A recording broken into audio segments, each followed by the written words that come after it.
The speech really consisted of two parts.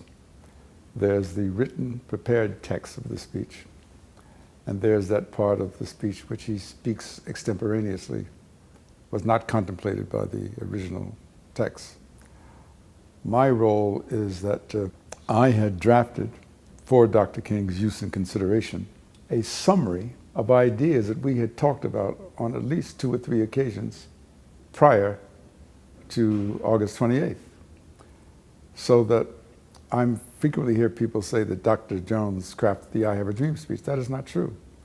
What I did simply was to draft the text, the wording of the first 7 paragraphs. I did not realize that they were going to be the first 7 paragraphs until I heard them. And then to that 7 initial opening paragraphs, he added his own paragraphs. And there came a point when, while he was reading from the text of the speech, a shout from his favorite gospel singer, Mahalia Jackson, who was on the podium, and she shouted to him, "Tell him about the dream, Martin. Tell him about the dream."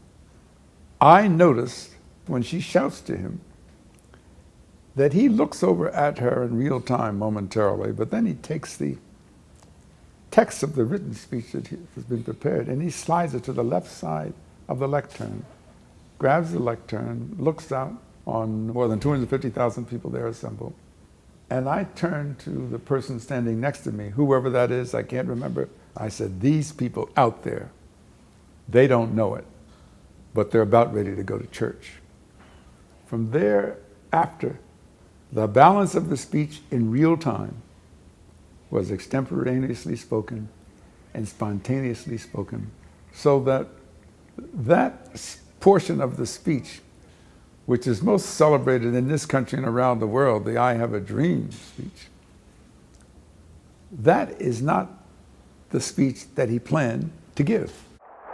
I have a dream that one day, down in Alabama, with its vicious racists, with its governor having his lips dripping with the words of interposition and nullification, one day right there in Alabama, little black boys and black girls will be able to join hands with little white boys and white girls as sisters and brothers. I have a dream today.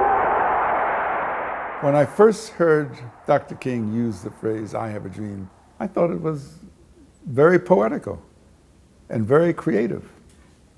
I thought it played up to his strengths as a orator, as someone who could speak and write images. In the book that I wrote, Behind the Dream, the making of the speech that transformed a nation, I say that I had seen Dr. King speak several times before. Never had I ever heard him speak that way as I heard him speak on Wednesday, August 28th. It was with such passion. It had such a timbre, a certain quality, is